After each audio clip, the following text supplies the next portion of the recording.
আপনার এক্সের জন্য চাইলে নাগিন কেকটা অর্ডার করতে পারেন। সবসময় তো অনেক কেক দেখেছেন, আজকে না হয় আমরা নাগিন কেক শিখে আসি। চলেন, চকলেট শিটের উপরে এভাবে বাঁকা করে চকলেট দিয়ে ফ্রিজে রাখতে হবে কয়েক মিনিটের জন্য।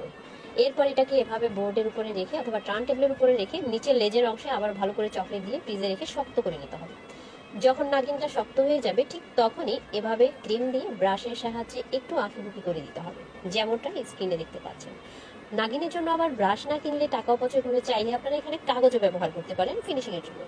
যেহেতু এটা আপনাকে ছেড়ে দেওয়া মানুষের জন্য তৈরি করতে হবে, অবশ্যই কান দিতে হবে। আর এক্সের কান কিন্তু একটু লম্বাটে হয়ে থাকে, না হয় তারা বেইমানি করবে কিভাবে। লম্বা লম্বা করে দুপাশে কান দেওয়া হয়ে গেলে পুরো গায়ের উপরে একদম মনে যত রাগ ক্ষোভ জিদ আছে সব মিশিয়ে আঁকিবুকি করে দিবেন। এই তো, খুব সুন্দর করে আঁকিবুকি করা হয়ে গেলে মাথার নিচের অংশটাও করবেন, না হয় কিন্তু চরম একটা বেইমানি হয়ে যাবে।